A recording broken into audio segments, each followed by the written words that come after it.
Good evening, ladies and gentlemen, and welcome to Virginia Beach Funny Bone. How we feeling tonight?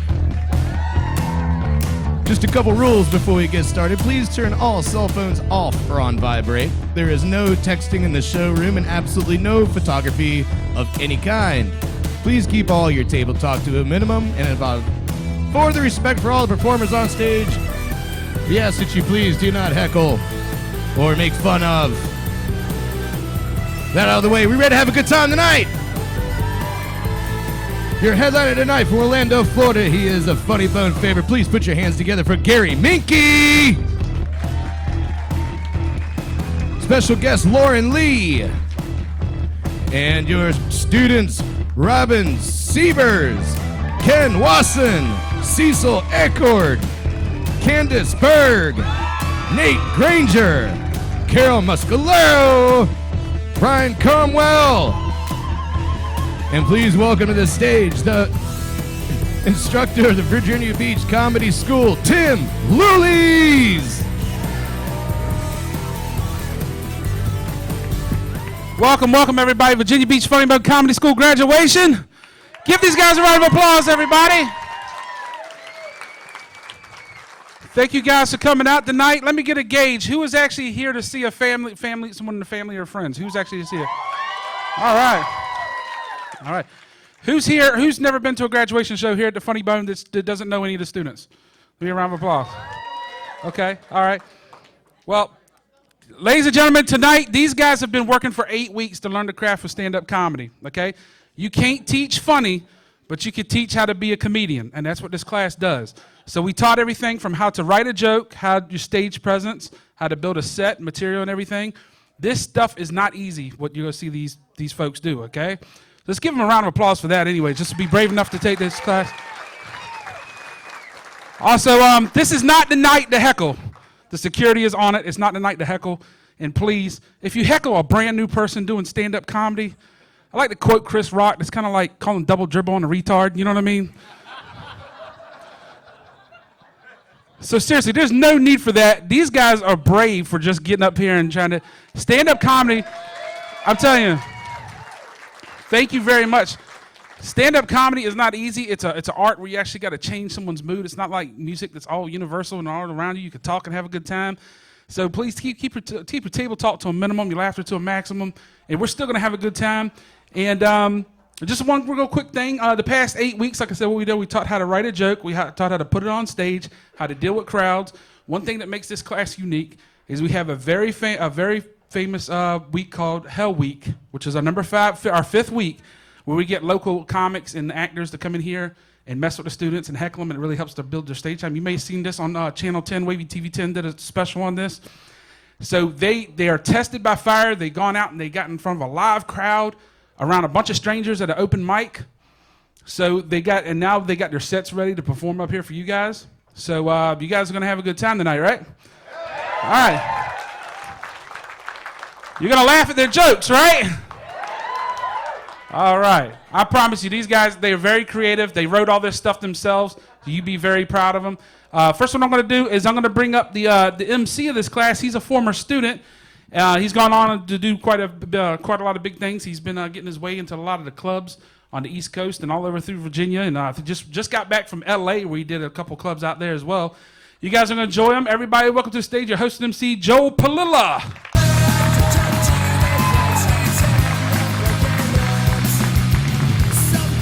Hello.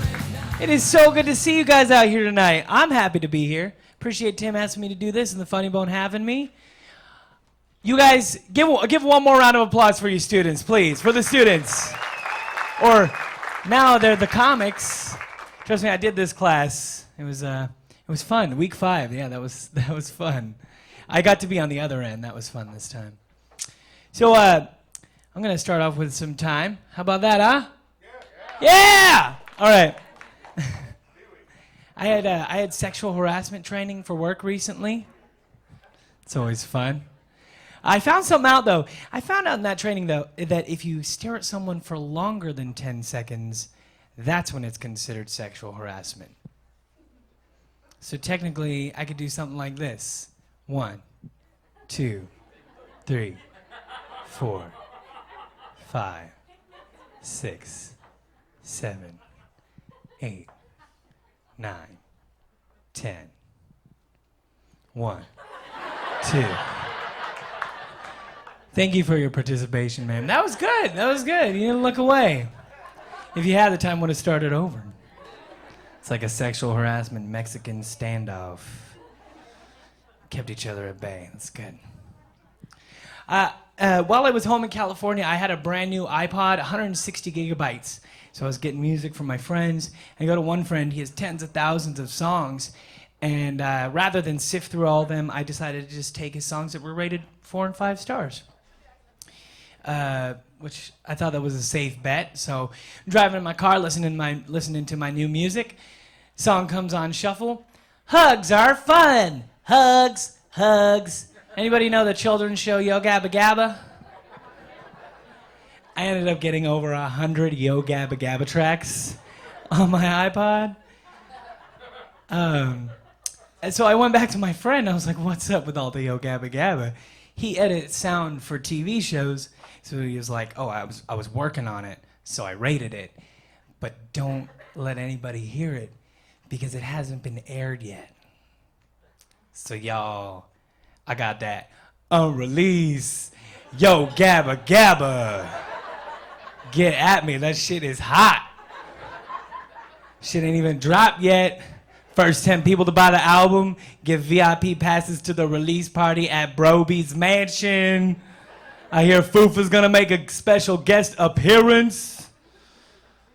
It's got hit tracks like Party in My Tummy, Snacky Snack, and the #1 single, Don't Bite Your Friends. So, seriously, it's still on my iPod. Too lazy to delete it.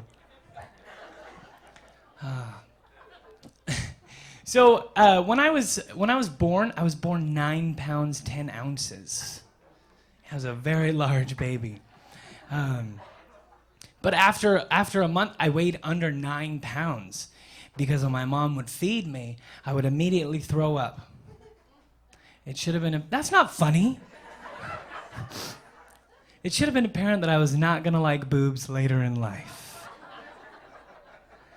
A lot of us are still not on board. That's okay. I'll round you up in a few minutes.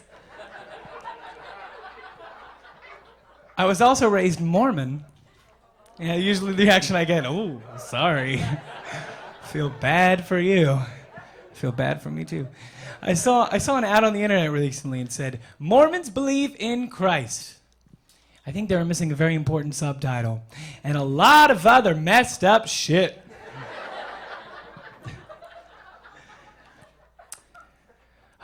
We sang songs in Sunday school like popcorn popping on the apricot tree.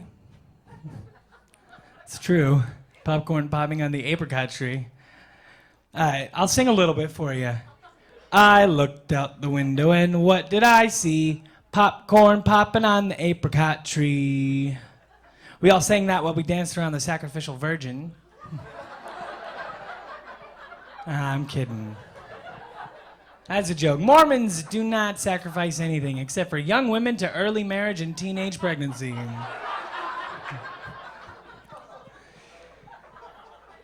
I always find it funny that a religion that endorsed polygamy has a problem with me wanting to marry just one dude.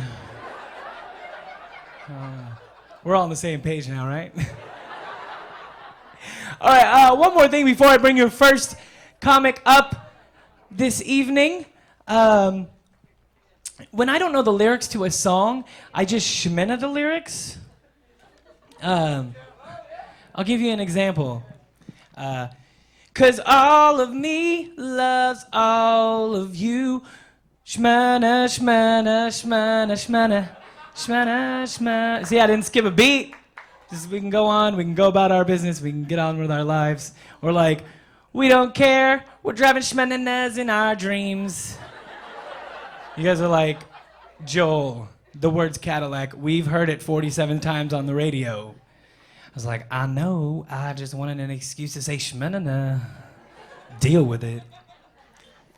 It's also helpful for lyrics in songs that are socially unacceptable for me to say. Like, I ain't saying she's a gold digger, but she ain't messing with no broke schminner. Look at you, now look at us. All my schminners is rich as schma.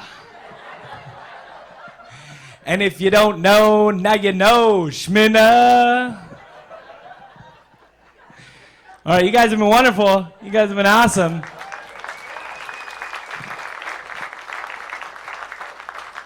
Are you guys ready for the first comic of the night? All right, please welcome, straight from the DMV all over Virginia, Brian Cromwell. Rich since the 90s. Every time I go out, you know I got to show out. Every time I go out, you know I bring the dough out. Every time they go out, you know they bring their hoe out. Every time I go out, you know I bring the flow out. Every time I go out, you know I got to show out. Cut the music. God damn. How y'all doing tonight? Man, how y'all? Y'all looking good. I can tell y'all got y'all tax check tonight because y'all got all the appetizers on y'all table. You say, hey, let me get some bacon and cheese on my fries, please. Yeah, you know you got some money. You can add eggs and bacon, egg and cheese on your shit. The way they be like, you know that's $1, right?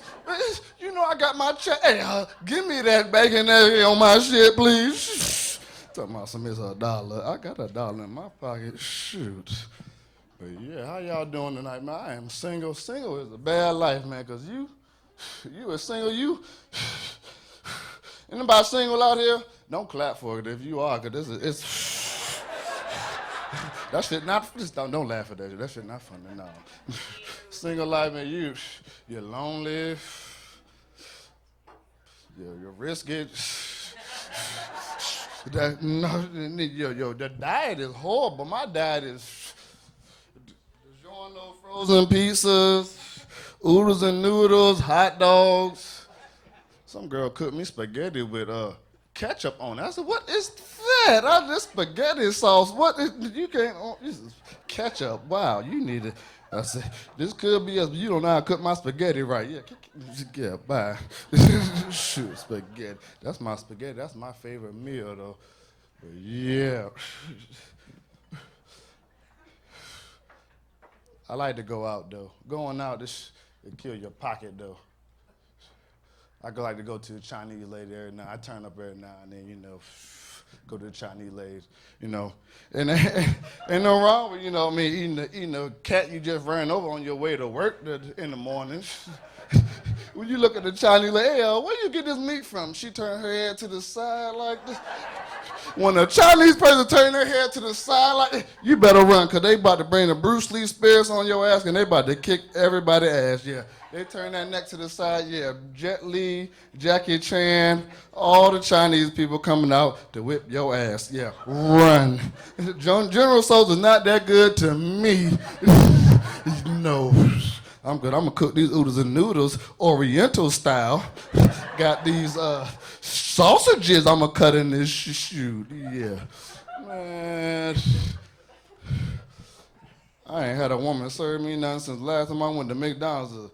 A 16-year-old girl with a bad attitude, with a damn acne problem. She mad at me because she look like the meatloaf pizza from Domino's. That is not my fault. You better call Proactive, or you can call me because I could give you some Proactive. Yes. Lil Wayne, y'all may not know that, but yeah. Anyway. But yeah, Easter done came up. My mom cooked a good meal, chicken, collard greens, macaroni and cheese. Black people, they put cheese in there. They don't add water like the macaroni, the box. She laughing because she done made macaroni and cheese, and the macaroni and cheese that ran off the plate. No, black people macaroni and cheese, you can put that plate upside down, just like a DQ Blizzard, and that mac and cheese will stick to the plate. It's gonna run down. You be like, damn, I need to catch that macaroni and cheese. But yeah, these women nowadays, they do not know how to cook nothing. Women nowadays, y'all is independent. Yes, let's go out tonight. Let's go out tonight. Everybody out tonight. All the couples out tonight. Hell no. You better carry your ass in there, cook that frozen DiGiorno pizza. I got this Netflix on. That shit is $7.99 with 1,000 movies and shit. Yeah, Chipotle in my ass. The Chipotle, $7 for 3 tacos. Shit, I got 7 tacos for $4 in the box. Throw that meat out. But yeah, anyways, shoot, being an adult is hard, man. Man, you go out. I remember being a kid. I don't want to grow up. I want to be a Toys R Us kid. Shit, being a grown-up is hard. I still sign my bills with a crayon. Shit. They send the return to sender. I don't know that much. You need to send that to the elementary school up the street, because, no, I didn't know. I got a pen somewhere. Shoot. Yeah. Man, y'all have been good. Y'all have been laughing at me. I appreciate it.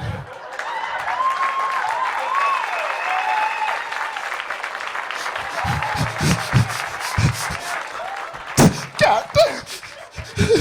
Tim, come over here and take this mic. I'm about to cry. I'm gone. You know I got to show out. Every time I go out, you know I bring the dough out. Every time they go out, you know they bring it out. Keep it going for Brian. One more time for Brian. All right. Next student coming on to the stage is from all the way from Cupertino, California. And she cooked for Steve Jobs, and she thinks she may have something to do with his untimely death. I thought that was funny. All right, please give a big round of applause for Carol Mascarello. Carol Mascarello.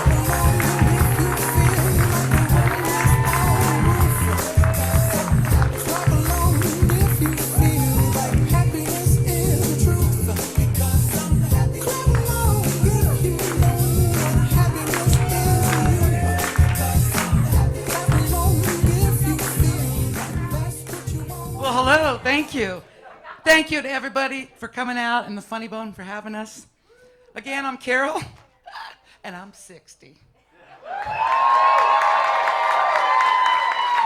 Yeah, if I had known I was going to look like this, I would have moisturized a little more, you know? Yeah, I get the old people comments like, kissing your cheek, and I got this like when I was like 33 when I was in the Navy. Kissing your cheek is like kissing a marshmallow.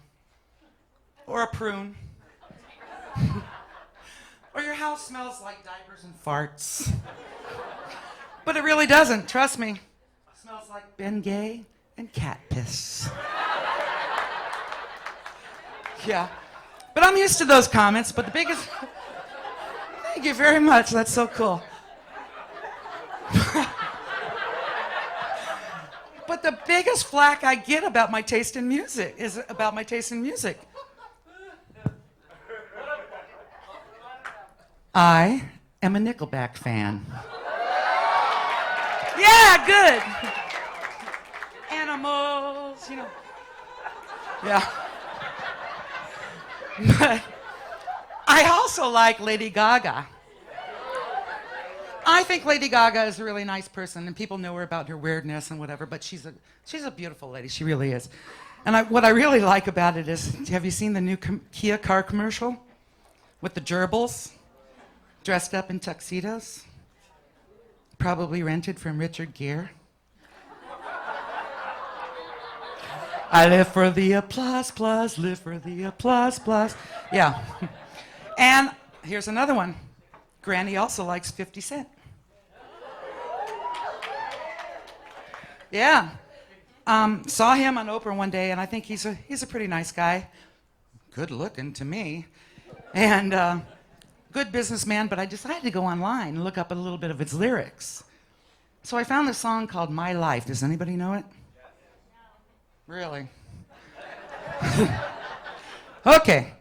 So My Life, the lyrics were a lot of N-words, which I don't really agree with. But, you know, some people accept it. It's cool. Whatever. And a lot of sucking of body parts. It's like he's the Black Elton John or something like that. I don't know. So, 50 Cent also said that he was shot 9 times, and I think it was actually only 3, which is good for marketing, you know, but it's not going to get him on Dancing with the Stars. But But Granny thinks that 50 Cent is really cute. I don't know. I'm not apologizing for it. Granny just wants to pinch his cheeks by way of his waist.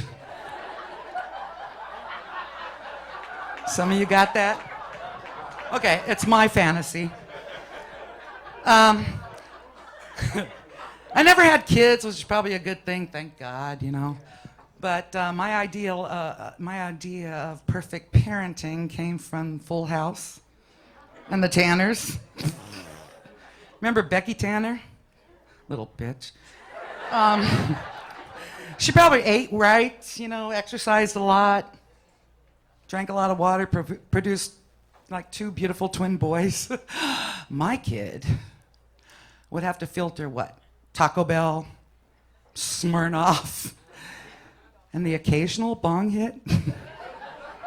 Yeah. Oh, but speaking of Smirnoff, I gotta own it, I knew that I might have a problem when I go to the Virginia Beach ABC store and the 2 ladies, Mona, my sister from another mother, and Alice, holla, they've got the 2 bottles waiting for me on the counter when I get in the door. They probably thought Grandma couldn't make it to the back of the store and the marathon to the front of the counter, you know, without passing out or something, so we gotta help her out. I think they're working on a frequent flyer card for me, too. Every time I leave there, they go, "See you tomorrow." No, serious.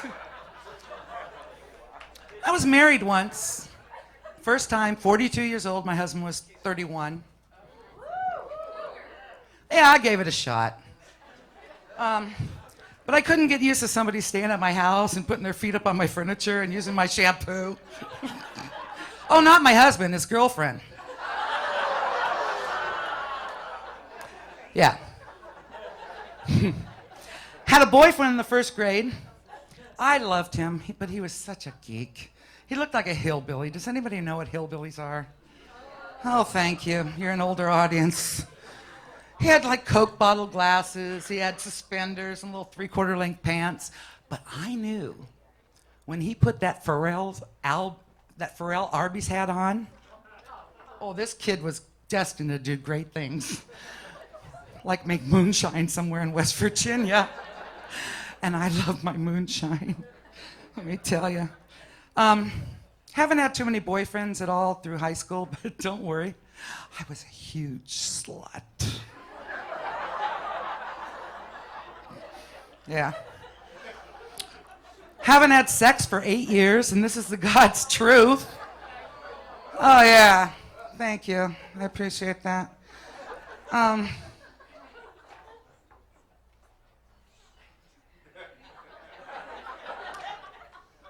Does the home masseuse and the male escort count? Okay, good. Yeah, there's no poking going on around here.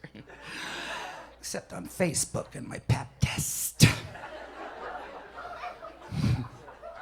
But don't worry about me. I'm a very, very satisfied woman. Just ask my friends at the Love Shack. Thank you very much, Virginia Beach and the Funny Bone.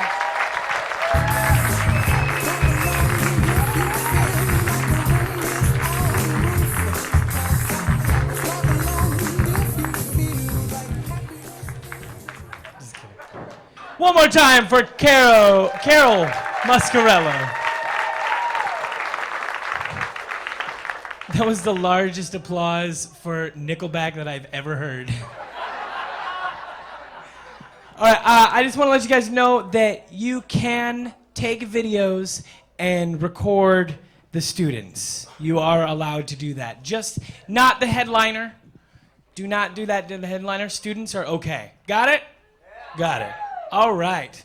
All right. Next student coming up to the stage from Elizabeth City, North Carolina. His favorite food is pork chops.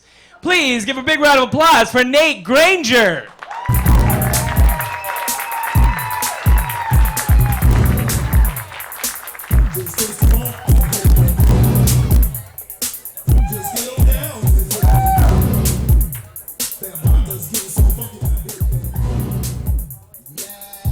on, everybody?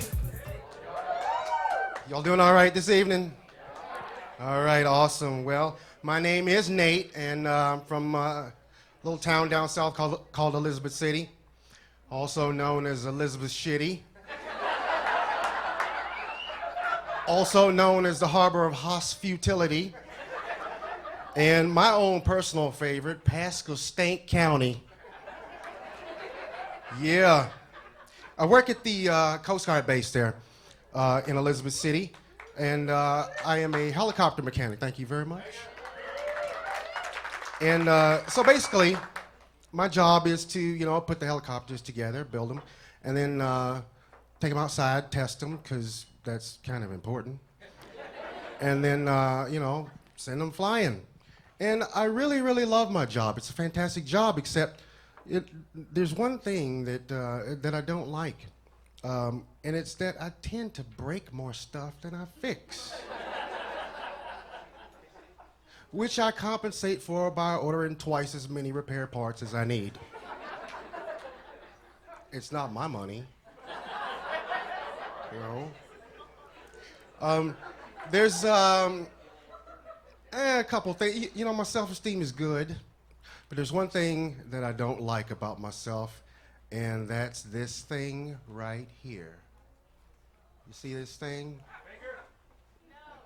The nose. Doesn't it remind you of a set of twin tunnels?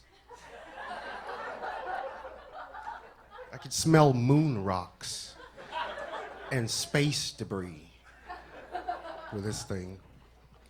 When I was in school, I used to get picked on by, a lot of the bigger kids, but there was one time where I got punked by a midget. His name was King Holmes, and neither one of us liked one another.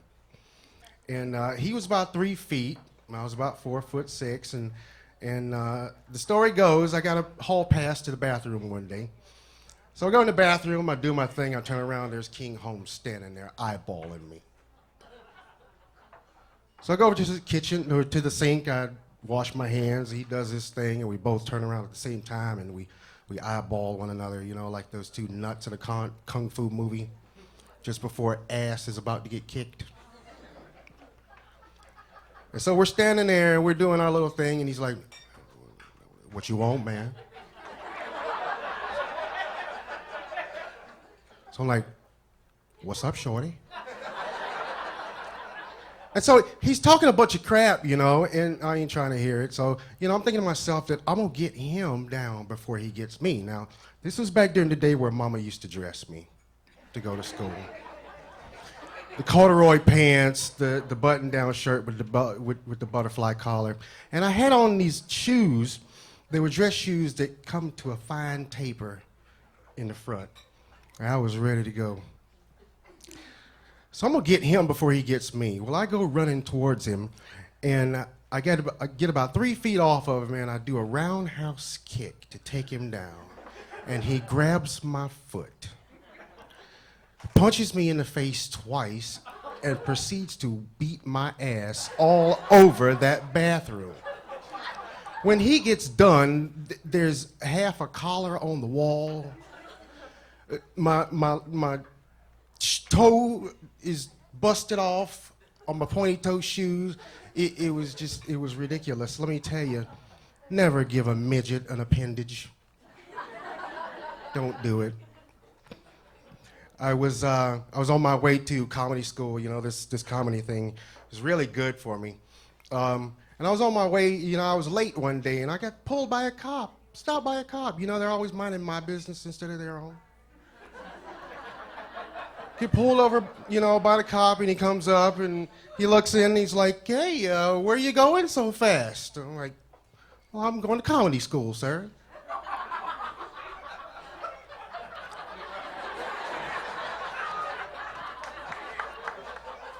Comedy school?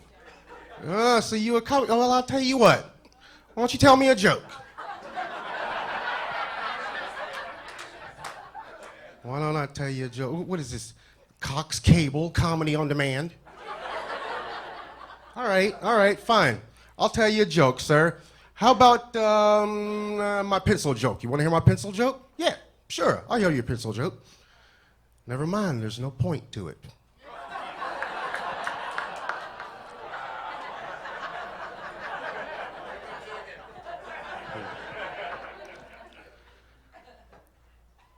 Bums everywhere ask me for change. I don't know what the deal is, you know. I'm coming out of the grocery store, and this guy asked me for 60 cents. Can I get 60 cents, man? Come on, man, let me get 60. All right, man, let me get some change. Let me get some change. You know, and I don't mind helping people out, you know, because that's my thing. So, you know, I reach into my pocket, and I get 60 cents, you know. I look at it, and I put it back in my pocket.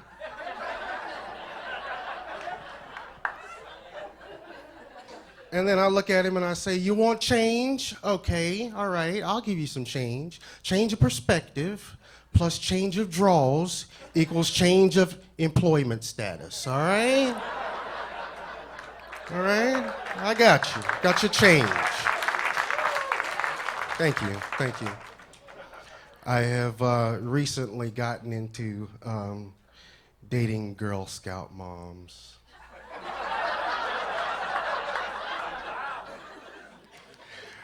I love it. It is great. And how I was introduced to that was there's this Girl Scout, cute little thing in my neighborhood. Every year she comes around, knocks on my door, sells me some cookies. This year, she comes and she knocks on my door, and when I open it, she starts stuffing boxes of Thin Mints down my pockets like it's a done deal, like we got a contract going on or something. I'm like, hold on a second, Cookie Queen. Slow your roll. You know, we might have done this way years before, but this time, you know, I want something new. I want something different. So she puts her hand on the little hip. And, what you want? What you got? So she starts thinking a little bit. You can see her little brain start to lock up and everything. And then she says, oh, my mom's got cookies. She's a whore. Really?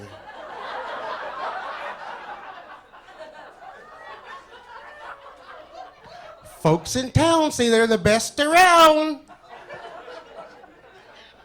So I'm like, okay, all right. So the girl hooks me up with her mom.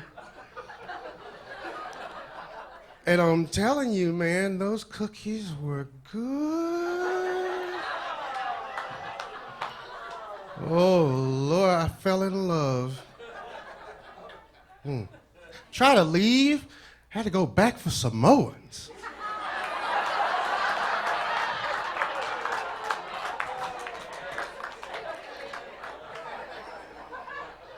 Dating is really trippy, really trippy. Like, I was out on this date, you know, once with this girl, and she's sitting at the table, you know, we're having a good time, and she's talking about how guys are all the same.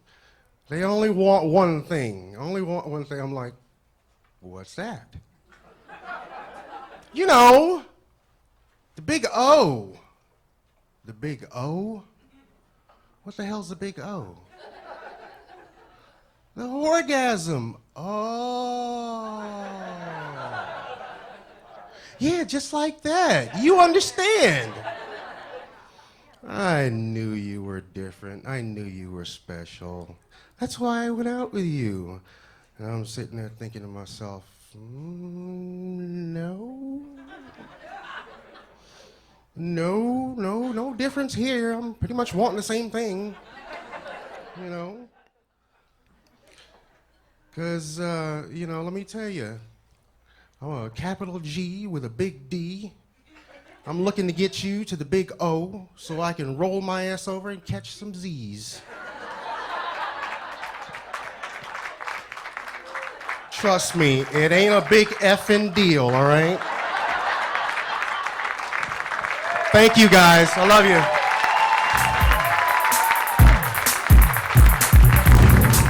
Keep it going for Nate. All right. Next student coming up to the stage.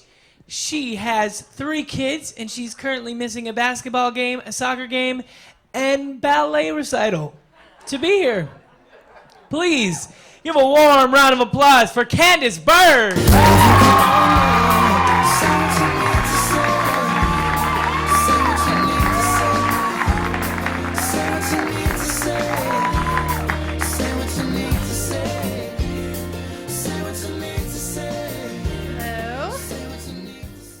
Bet all my friends are enjoying that song right now, right? Hi, everybody. Candace. Thanks for coming out. Well, a little bit about myself. I'm from Idaho, and to all of you clever individual thinkers, yes, there are potatoes.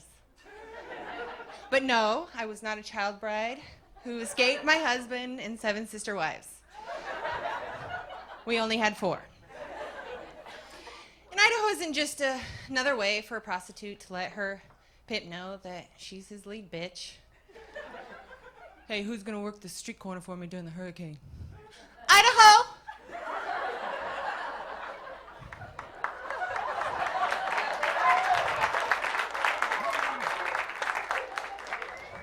No.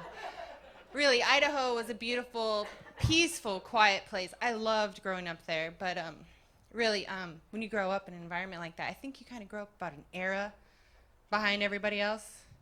I mean, I didn't grow up Amish or in like a doomsday bunker or anything. I just mean, there wasn't a lot of diversity. I wasn't exposed to that. And the demographic was fairly bland. And I think my theory is that when there's a bland demographic, there's a lack of a demographic, there's a lack of logical reasoning. In other words, it makes you dumb. I was so dumb, for example, that when one of the 2 black kids in my elementary school barfed up chocolate milk in the tetherball line.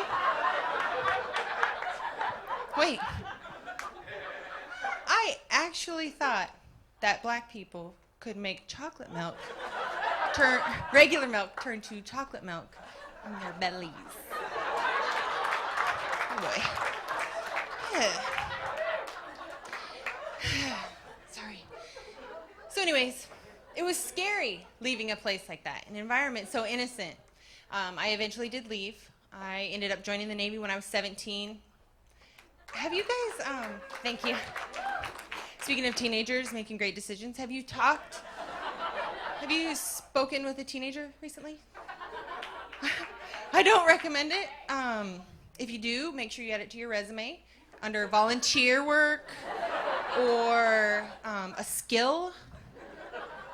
Seriously, there's a lot of likes, and I think it's a form of Tourette's. I haven't looked it up yet, pretty sure. And when you have a conversation with a teenager, it does inspire you to take an extra dose of Xanax.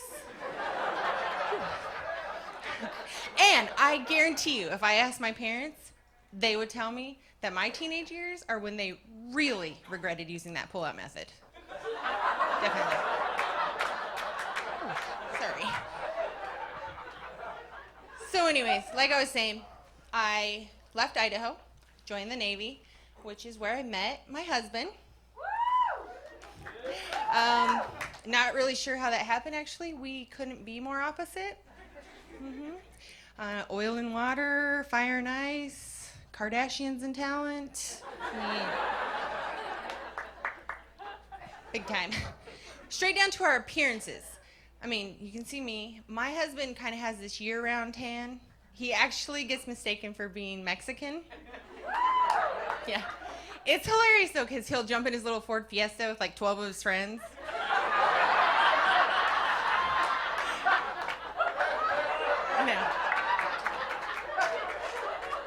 I'm like, honey, be careful, that's illegal, like you.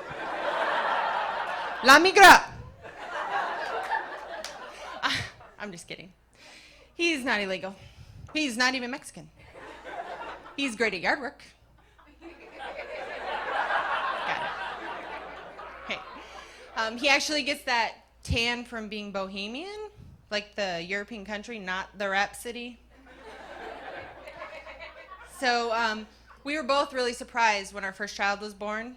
He came out very fair-skinned and had blonde hair. Well, I should say my husband was surprised. I wasn't surprised. My boyfriend was blonde. That's how that works.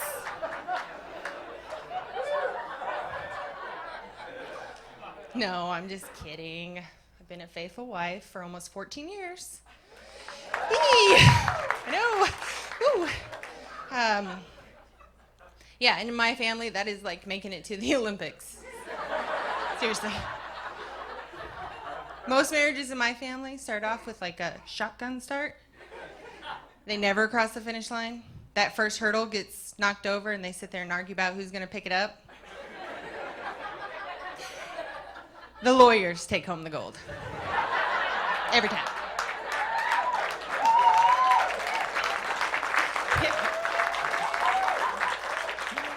Cheers for the lawyers, yay. So, like I said, I've been married for a while, so I have to kind of take advantage of the alone time that I get. And the other morning, I was doing that. And, if you catch my drift. Husband had gone to work, kids were still asleep. So, skip to the good part. Finished up, I left the bedroom, and into the morning darkness, I see a big pair of wide eyes. And I hear my 12-year-old son ask, "What were you doing in there?" Boy. Well, any mother will know you have to learn how to think quick. Stretching.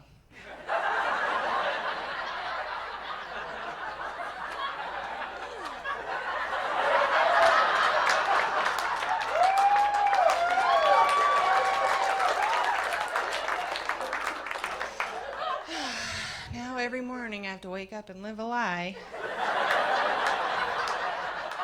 Doing my orgasm stretches. I fake it.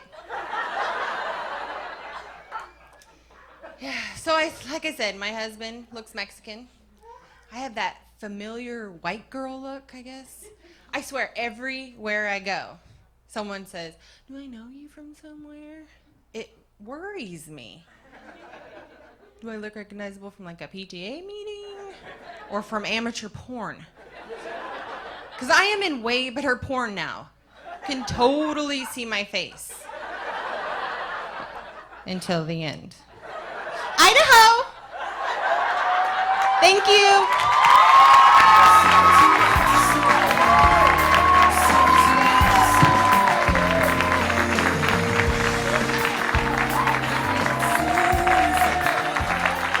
Keep it going for Candace Berg. All right. Alrighty. Next student coming on the stage is from Louisiana, and he is a non-Indian guy you can call for your IT problems. Please give a warm round of applause for Cecil Accord. Des longueurs s'éloignent dans le port d'Amsterdam. Il y a des marins qui mangent sur des nappes trop blanches, des poissons ruisselants. Right, how's everybody doing? Good. My name's Cecil. Let's jump right in. When it comes to religion, the ones that had it rough seem to announce it. They'll say, "I was raised Catholic," or "I was raised Baptist." Well, I was raised bipolar. There wasn't some imaginary God that we had to believe in. Our God was real and she was unmedicated. Say or do the wrong thing and you were in a world of shit and you had no idea when that was going to end. And she was going to let you know what your sins against her were. We got all the abuse of religion without getting all dressed up. I mean, at least religion's useful sometimes. Take the Jewish faith. Worried about that high fructose corn syrup? That shit ain't kosher. So you go find the kosher Coke, it's got real sugar in it. That's about it, though, for religion's usefulness. As for you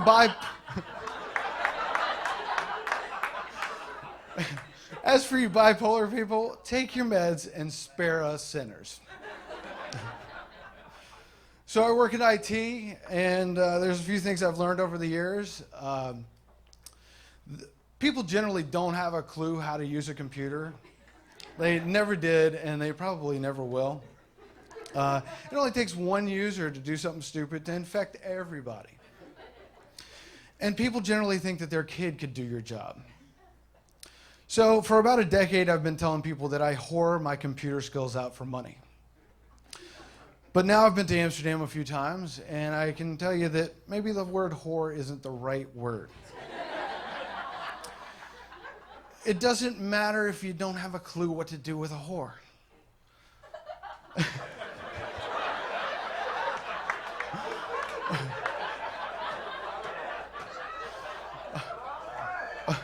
One wrong move isn't going to infect the whole red light district.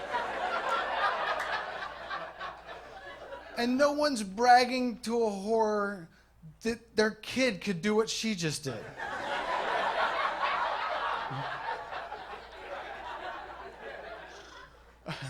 So I'm trying to be more social. I don't get out that much. I thought travel, especially international travel, could help me with that. There's a lot of cool shit to see in the world, and it does help you somewhat with your social skills. But you will be tempted to do things that are not legal here. Things that can appeal to a lonely guy such as myself. By all means, go do it. Just don't take it too far. Because you can find yourself one night in front of the computer browsing porn as you do.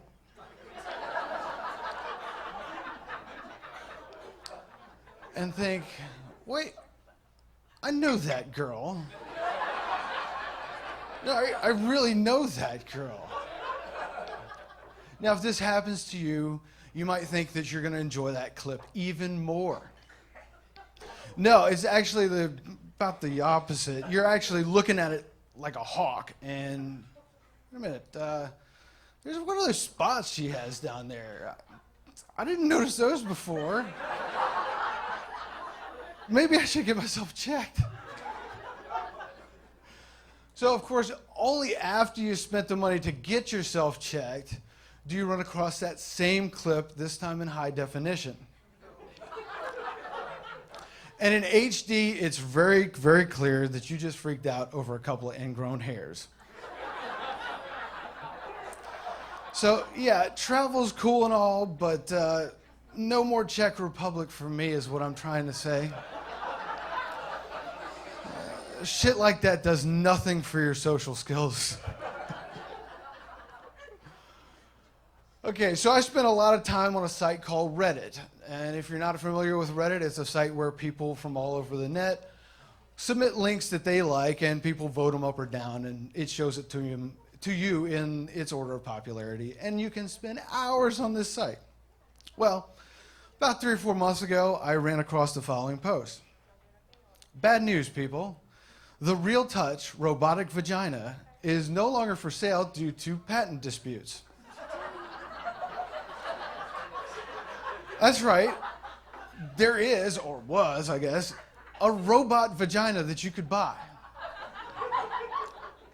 So apparently this thing was designed by a NASA engineer.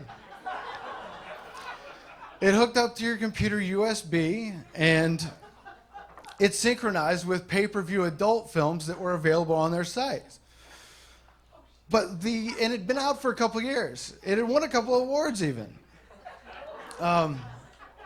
But the part of the article that I found truly disturbing was that they mentioned that there was an active user community with a forum where people would trade scripts that they had come up with to match the motions of porn films that you could download elsewhere on the net. So let's let that sink in for a second. We're talking about dudes sending other dudes mechanical instructions for a machine that jerks you off. And what's worse is when you go to the forum that has these scripts on it, they're commenting like, "Hey man, nice script," or "I love your new script." How is "Hey man, cool script" not the same as "Thanks man for jerking me off while we watched that video together"? Nice technique.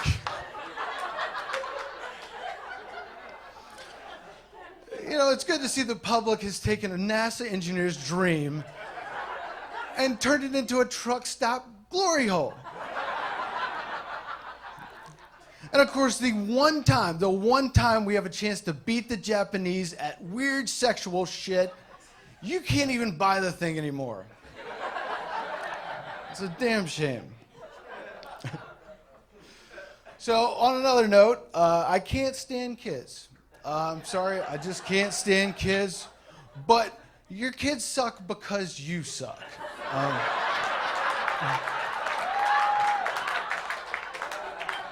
Your kids are not your pets. They're not status symbols. They're not achievements even. All this fake praise that you're giving them isn't helping them out. And protecting them from real shit that's happening in the world, that's not helping them either. It's just making for a bunch of useless people. But that's all right. People are useless. It doesn't matter. But the real tragedy here, is that it makes it damn near impossible to try and date a teacher. Now, I've tried in the past to go on dates with teachers. They will not stop talking about their work. Every kid apparently has ADD now because you won't go 5 minutes without shoving a video game or a phone in their face. Just shut them up. And how dare they give your kid a bad grade that they actually deserve? I don't want to hear about this shit on the date, right? Your kids suck because you suck, and it's messing with how I'm trying to get sucked.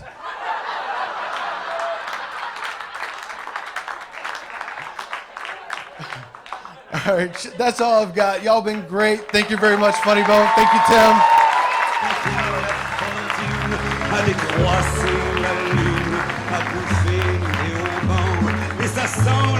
Keep it going for Cecil. All right. Are you guys ready for the next student? All right. Please give a big round of applause all the way from southeastern Missouri, the one who got away, Ken Wasson.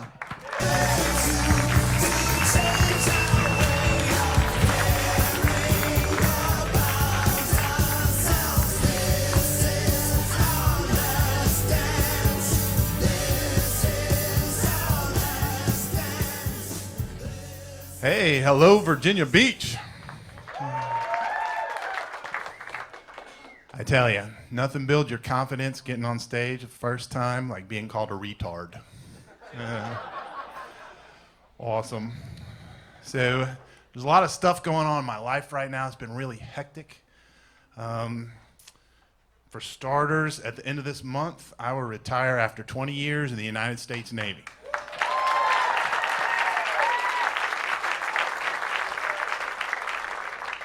Thank you all. I'll be honest with you, I got a lot of anxiety over it. Not because I should be looking for a job, because I'm about to lose my active duty military discount.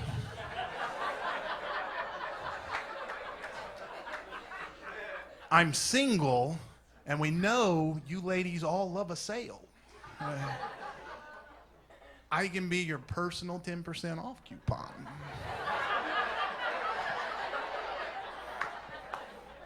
I was good 365 days out of the year. Now, I have an expiration date. So, one of you ladies needs to clip me. Soon. So I had my retirement ceremony. A lot of people come up and they very enthusiastically congratulate you on your retirement. Like I'm getting out with some sort of golden parachute. So at this point, like, the best I have is an aluminum foil parachute. And it's not even like name brand Reynolds wrap. You know, it's like that store brand Ronnie's wrap or something.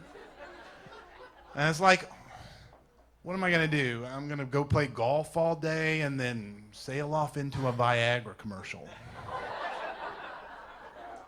I mean, it's a nice dream, but at this point, with my finances, I can't afford erectile dysfunction.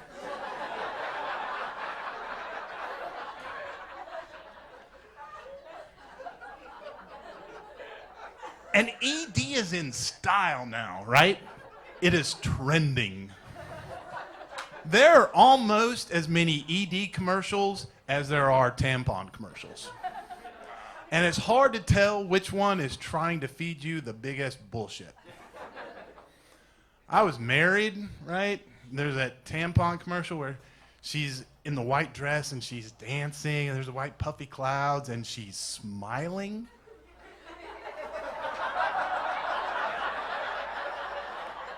That's not the way I remember that shit.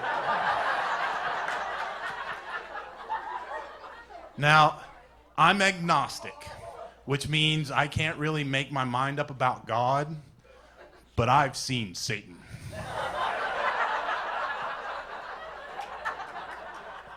Every 28 days for 16 years.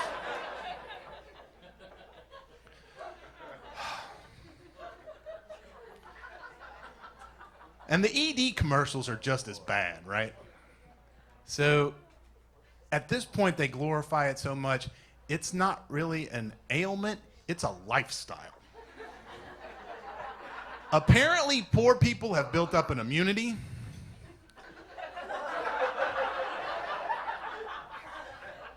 And they're really nice commercials, aren't they?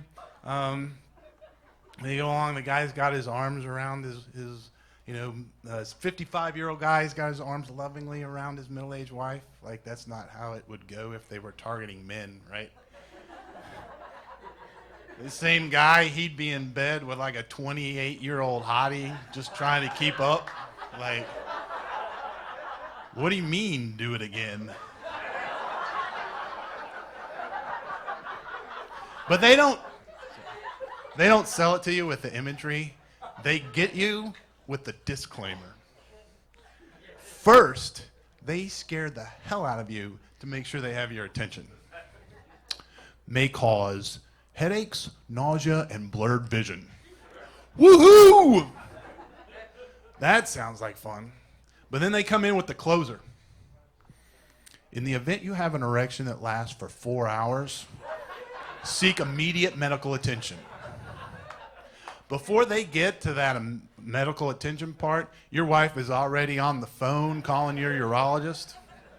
Like, ladies, you know it's not necessarily you're going to win a prize when you have sex with us guys, but if ED's involved, you have, that ticket to the blue Powerball drawing. Wheel me into the emergency room, there'll be a smile on both our faces. Like I said, it's been crazy lately.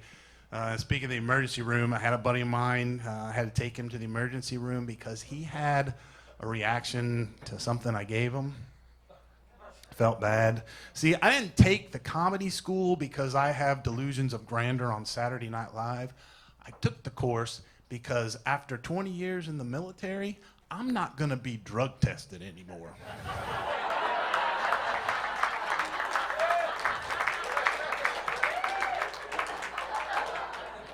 I need some local friends who know where to buy marijuana.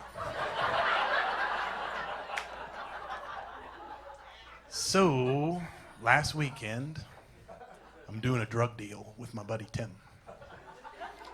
He is giving me weed, and I'm giving him Cialis.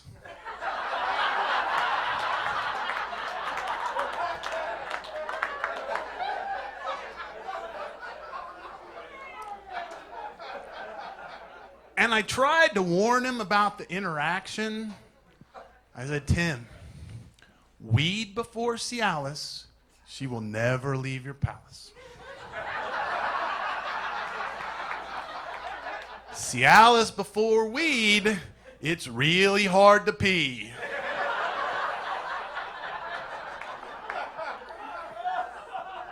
So it turns out, Tim is allergic to Cialis. Not only does little Tim swell up, big Tim swells up. He's freaking out and he's high, so he doesn't want to go to the emergency room. So he convinces me to take him through the drive-thru at the CVS pharmacy. I pull up to the window and he tells the lady, yeah, I'd like the Benadryl Visine Doritos combo, please. Supersize me.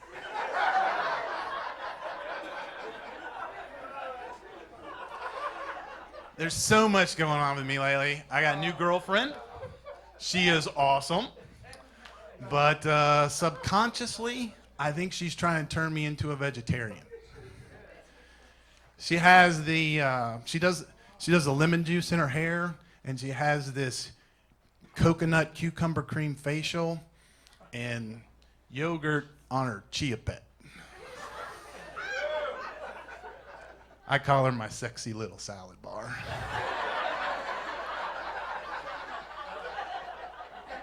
Now, I admit, I don't know what the yogurt's for, and I don't want to know.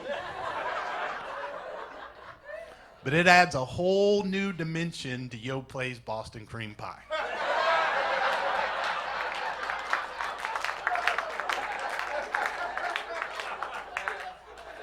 And now I probably get a little too excited when I'm watching TV and Jamie Lee Curtis and the Activia commercial comes along. One of the things I'm not going to miss being out of the Navy is being asked about gays in the military. Oh, yeah. Like, my first ship was 335 dudes, and we go out to sea for, months at a time. We call it an all-ball ship. You think in the past 200 years, like Enrique and Daryl didn't try and crash that party at some time? So, the gays and lesbians are not the ones who are happiest about the repeal of Don't Ask, Don't Tell. The ones who are happiest are the recruiters. So, if I'm a Navy recruiter, I'm doing a road show of all the gay bars in Hampton Roads.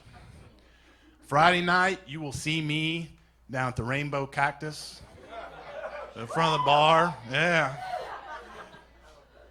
Excuse me, gentlemen.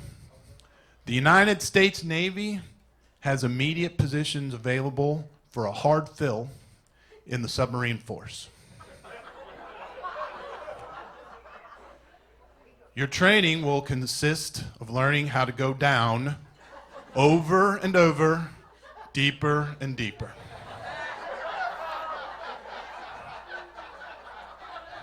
Once qualified, we will pack you into a 362-foot giant black dildo. Practically on top of each other. Must be willing to share your bed with another man. And when you return from your journey, security classifications will prevent anyone from divulging any information about what happened.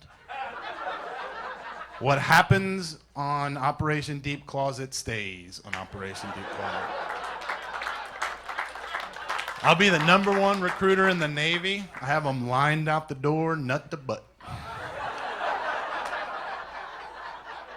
So this is my last year in the Navy. I was turned 45, so I decided I was going to get in shape. I was going to do P90X. Turns out for me, the X stands for X-rays. Both shoulders and a knee. Not so good for my health, but it was awesome for my disability rating. So I had my last retirement physical, and the doc's looking over the numbers from my blood work and my vitals, and he's like, on paper, I'm looking at a 25-year-old man. This is awesome. He's like, what's your secret? Do you work out? Do you do CrossFit? Do you do plyometrics? Nope, doc. I just eat a lot of yogurt. Thank you, guys. You've been awesome.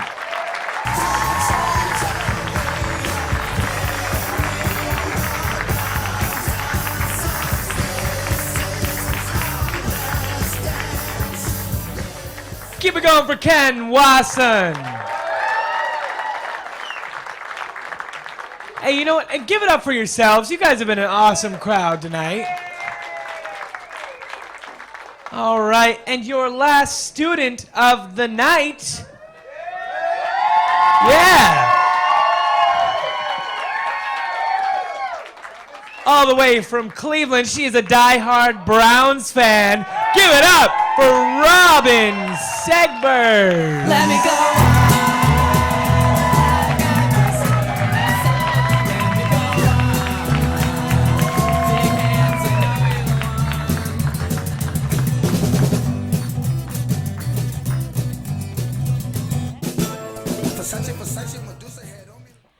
Hi everyone, it's great to be here. I'm Robin, and yes, I know what you're thinking. I am Jewish. I know we all know the stereotype, the curly hair, big nose, big boobs. Okay, 2 out of 3. Actually, I was recently told I look like the love child between Ellen DeGeneres and the Vlasic Pickle Stork.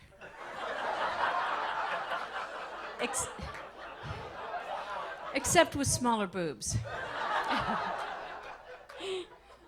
Ironically, my sisters have really big boobs. They're very voluptuous. They have those boobs that you can just kind of use as an armrest. I actually grew up thinking that Barbie was not disproportionate. I thought that was normal. I was just waiting for my turn. Still waiting. Actually, there are some really good benefits to having small boobs. Most men have seen my eyes.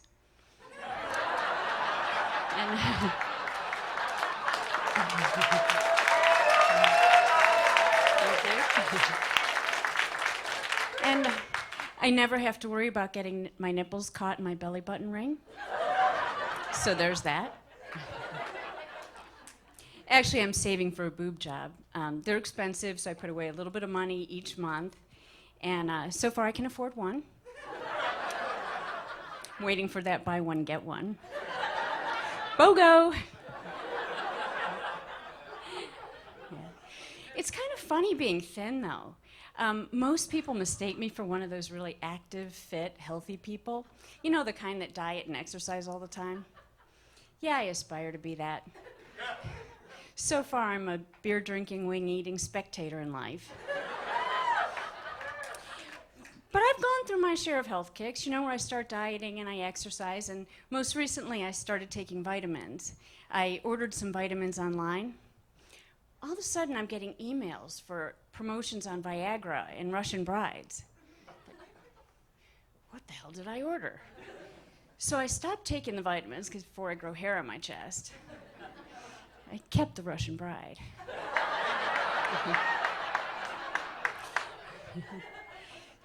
So I learned something the other day. It occurred to me that I spent the first half of my life hiding all the fun stuff I did from my parents.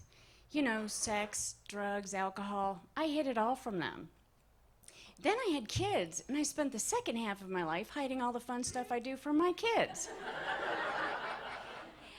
I learned something very important. It's much more serious to hide the stuff you do from your kids. They have no filters. I heard my daughter saying to a neighbor one time who was having a bad day, "Hey, you should smoke those twisted little cigarettes that my mom smokes. They make her really happy."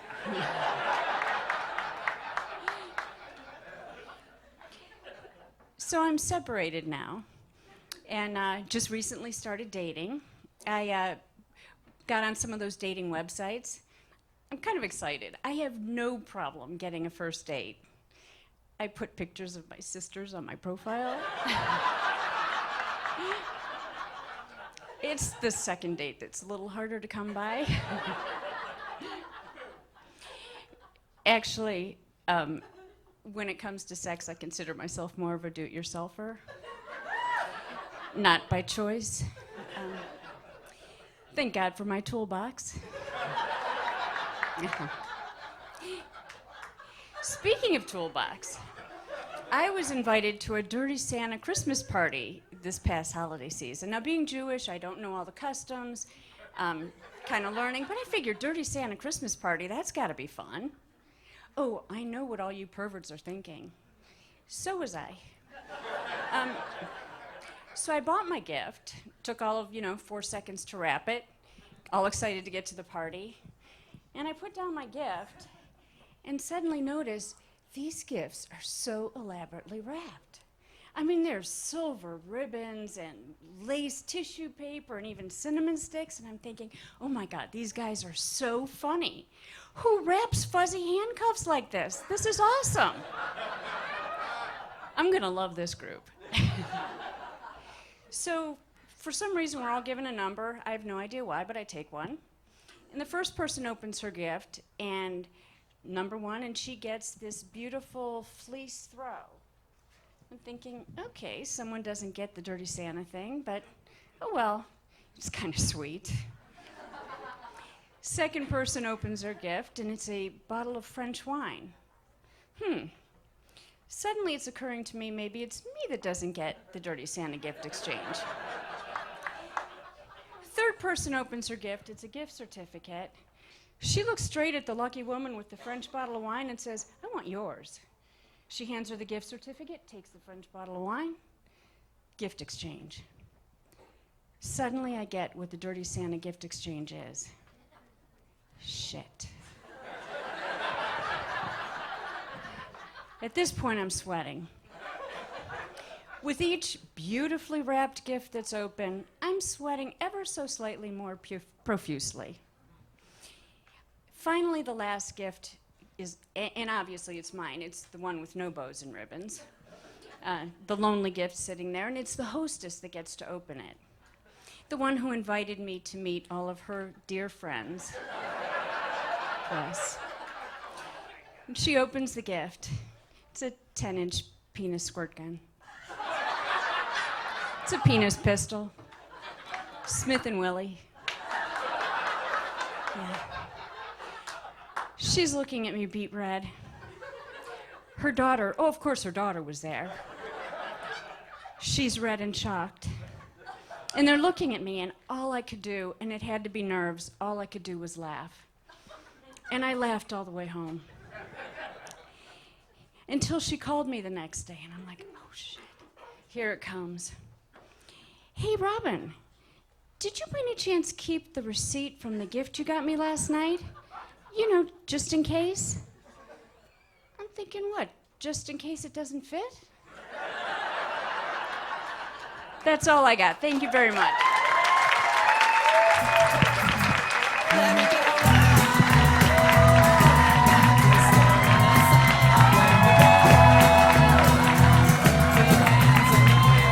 Keep it going for Robin. Keep it going.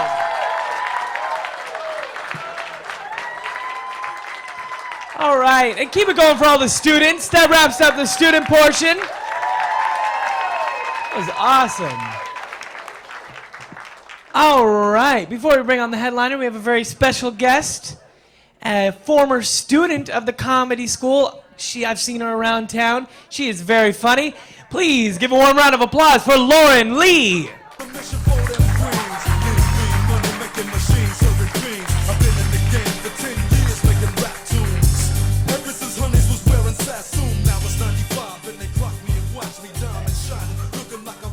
Y'all give it up for the graduates one more time. Yeah, I know they've been working really hard over the past 8 weeks, and it takes a lot of courage to get up here, and they just worked really hard to write down material, so I think everybody's been doing great. But I have a pretty close-knit family, and one of my uncles came to stay with us a few years ago after he got out of prison. And we were talking one day about him getting back on his feet and everything, and he said, you know, I need to go on and get me a license so I can get me a car, so I can go to the gym. I can't work out like I used to on the yard. I'm getting fat, getting lazy. Don't no lady want no dude that's out of shape. And I'm thinking, don't no lady want no unemployed felon. Priorities, you know, that's all. But when I was growing up, it was just me and my sister. And my dad, like any father, wanted us to be good girls and make smart decisions when it came to men. But he didn't give us the traditional birds and the bees speech. He told us, don't discount the booty.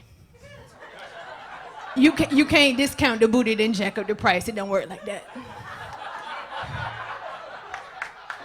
So, you know, I filed that away, you know, for later reference. But my sister was dating this guy a few years ago, and they were out one day, and she realized she left something at home. So she was like, dang, I got to go to the house. So she gets to the house. She says, whatever you do, don't get out the car. Just stay in the car. I'll be right back. So, of course, her friend doesn't listen. You know, he gets out the car. My dad's outside doing yard work, washing cars, that sort of thing. And she's like, dang, like, I know I'm going to regret him being in the car while I came back to the house. So, but my dad was cool. He was cordial and everything until later that night. He says, so where you find him at? The dump to the dump to the dump, dump, dump, Norfolk, Hampton, Richmond. I was like, damn, I'm not bringing anybody around here. But I turned 26 this year. I turned 26 on Valentine's Day. And thank you. Thank you. And I haven't been in a serious relationship yet. And my family's concerned. Not concerned enough to introduce me to a nice young man, but concerned enough to encourage me to come out the closet. So, and my cousin's a lesbian, so she keeps tabs on me. And I get tempted to play along because being a lesbian is easier to explain than the truth. But this year, I said, you know what, it's okay. I'm gonna be my own Valentine. I'm just, I'm gonna treat myself. I'm gonna get myself some goodies. So I went out to the store, bought myself some roses, bought myself some balloons, picked out a card. And when I was trying to pick out a card, nothing spoke to me at first. So, I'm in the section for her, and I'm like, okay, this is it, I found it. To the beautiful woman I love, you're amazing, you're smart, you're caring. And somebody walked up on me, and they was like, I knew you was gay. And I looked back, and it was my cousin. I was like, damn, it's not what it looks like. But when I was 22, I fell in love with somebody, and I gave him my virginity. And I was crazy about the dude. And when you're crazy about somebody, you do crazy shit. So one night, I went all out. I bought some strawberries. I bought some whipped cream. I bought some chocolate syrup. I put on some lingerie under this nice red trench coat. And went to his house. We had a memorable evening, to say the least. But the next time we spoke, he let me know, basically, I was doing too much. And he wasn't looking for anything serious. He didn't want anything serious. So a few months pass. I'm having dinner with my mentor and his wife. And he's talking to me about relationships and fast girls. And he tells me a story about this same scenario of a chick coming to his house wearing nothing but a trench coat. And he says, fast girls like that, men sleep with them, but they don't marry them. So I call my dad, and I'm like, I discounted the booty, Dad. I discounted the booty. Nobody's going to marry me. My dad said, don't listen to him, baby. Who's he to say who another man's gonna marry? Don't listen to him, you're gonna be all right. I said, Dad, you don't understand. He doesn't even wanna go out with me. My dad said, damn, my baby can't even get a Happy Meal. So he's still trying to encourage me, baby, I'm telling you, it's gonna be all right. You're gonna be okay, trust me. Listen, look, I know some men that marry some hoes. Hoes at the clubs, Lauren. Hoes at the clubs. I said, strippers? He said, yes. Go to the Lord loves you. Jesus died for the strippers. He died for the hoes. Go to the Lord. And I did. And that's how I got saved. That's my time, y'all. I'm Lauren Lee.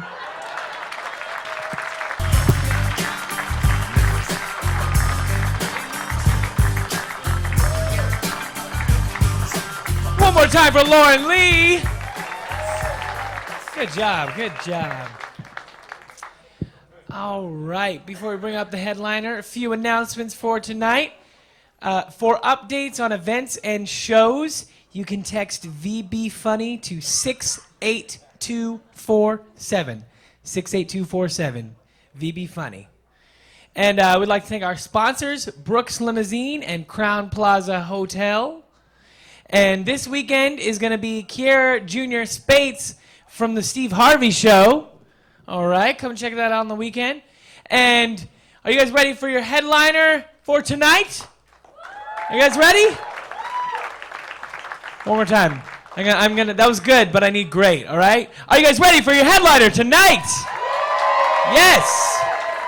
He's going to be here all weekend long. You've seen him on Comedy Central, heard him on Sirius XM. He's from Orlando, Florida. Please give it up for Gary Menke. I mean, I just love the Versace Cortez. What's poppin', fool? Versace, Versace, Versace, Versace, Versace, Versace, whoa, Versace, Versace, Versace, Versace, Versace, Versace, Versace, Versace, Versace, Versace, Versace, Versace, Versace. That's my motherfucking jam. Hey, keep it going for all the students, all the comics tonight. They did a great job. Tim is a great instructor. So, if you want to think about comedy, take Tim's class. I took it, and look it, I'm fucking here. It's great. Right here at your pretend fake city.